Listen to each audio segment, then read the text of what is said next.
বর্ডারটা দিয়ে নেব। এবার মানুষের ব্যাক সাইডটা অঙ্কন করব। দেখো, গোল করে মানুষের মাথাটা এঁকে নিলাম। এবার গলার দিকটা আঁকছি। এবার আমরা হাতটা আঁকবো। হাত আঁকার পদ্ধতিটা একটু দেখে নাও। হাতটা উপর দিকে থাকবে। বন্ধুরা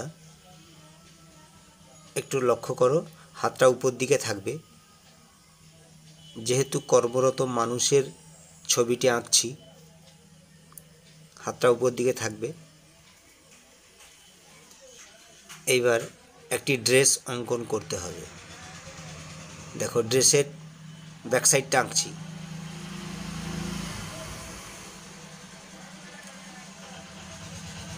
সোজা করে টেনে দেবো, ব্যাস।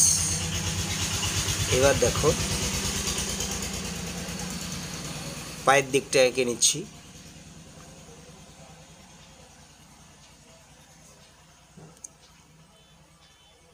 পরার জন্য কিছু একটা ড্রেস লাগিয়ে দিলাম। দেখো, ড্রেসটা খুব সুন্দর। এবার পায়ের গোড়ালির দিকটা অঙ্কন করছি। এই ডান পাটা দেখো একটু উঠে আছে, আর আঙুলের দিকটা বসানো আছে। এটা খুব সহজ পদ্ধতিতে দেখালাম, একটু ভালো করে দেখে নাও। আর এই পাটা দেখো উঠে আছে। সুন্দর করে দুই পায়ের যে পজিশনটা একটু তাকাও। খুব সহজভাবেই ড্রেসটা এঁকে নিলাম। মানুষের ব্যাক সাইডটা অঙ্কন করছি। এবার দেখো, এবার মাথায় একটি বোঝা, ধানের বোঝা বয়ে নিয়ে যাচ্ছে। তাহলে ধানের বোঝাটা আঁকছি কীভাবে? মাঝখানে দেখো, বাঁধনের জন্য মাঝখানে একটা বাঁধন দিতে হবে, সেটা দেখাচ্ছে। এই দেখো, দুটো রেখা দিয়ে, ডবল রেখা দিয়ে বাঁধনটা বুঝিয়ে দিলাম। এবার হাত দুটোকে একটু দেখে নিলাম। এই যে জিগজ্যাগ যে রেখাটা টানলাম, জিগজ্যাগ, এটা হচ্ছে ধানের শীষগুলোকে বোঝানো হচ্ছে। ডিপ লাইট রেখাটা টেনে ধানের শীষটাকে বুঝিয়ে দিলাম। সুন্দর করে দেখে নাও।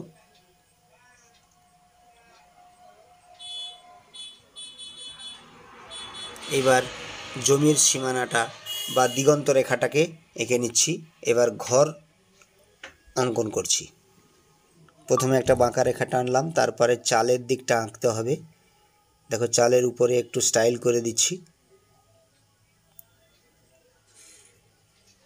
দেখো, চালের উপরটা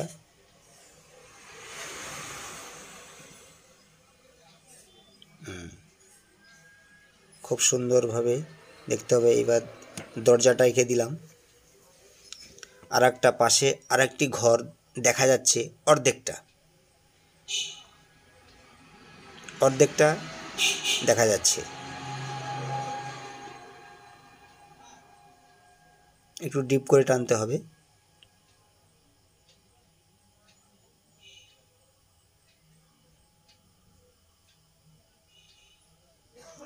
বন্ধুরা স্কিপ্ট করবে না, ছবিটি পুরো দেখার জন্য অনুরোধ করছি।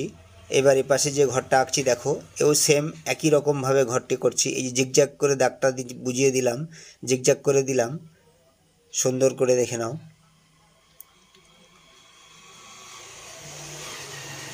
জানলা দুটো এঁকে নিচ্ছি। এবার ঘরের উপর দিকটা আমরা কলা গাছের পাতা আঁকবো। দেখো, পাতাগুলো আঁকার টেকনিক, পাতাগুলো আঁকছি সহজ পদ্ধতিতে। পাতা আঁকার টেকনিক। তো বন্ধুরা স্কিপ্ট করবে না, পুরো ছবিটি দেখো, তাহলে ছবিটাই বুঝতে পারবে কর্মরত মানুষের ছবি। পাতা আঁকা হয়ে গেল। এবার ঝোপের ছবিগুলো আঁকছি। ঝোপের কিছু জিগজ্যাগ রেখা দিয়ে আমরা ঝোপের ছবিটা বুঝিয়ে দিচ্ছি।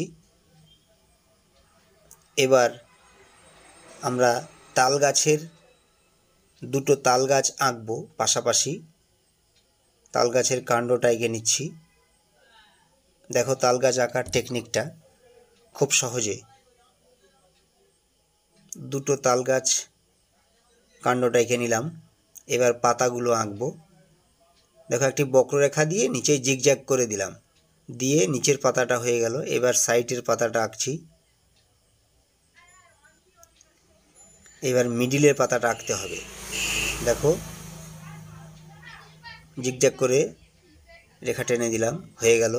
একটা তাল গাছের পাতা হয়ে গেল। আর একটি পাতা আঁকছি।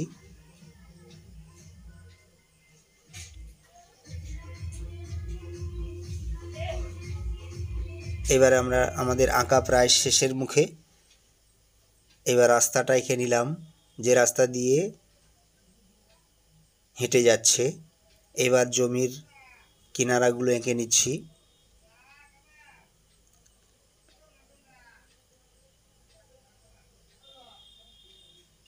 জমির আলগুলো এঁকে নিলাম।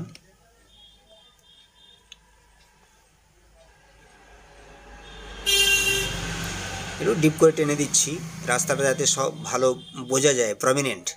সেটা শুধু স্কেচ করছি, কিন্তু আমরা রং দেব এর পরের স্টেপে।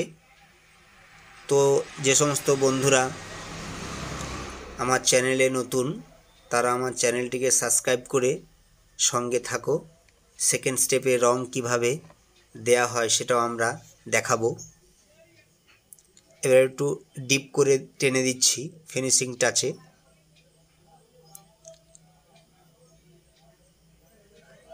ছোট ছোট বন্ধুরা একটু দেখে নাও কিভাবে স্কেচটা করছি, কোন টেকনিকে, খুব সহজভাবে। তো যে সমস্ত বন্ধুরা এখনও আমার চ্যানেলটিকে সাবস্ক্রাইব করনি, তারা সাবস্ক্রাইব করে আমার চ্যানেলের সঙ্গে থাকো। প্রতিদিন নিত্য নতুন ভিডিও দেখতে পাবে। হরে কৃষ্ণ, হরে কৃষ্ণ।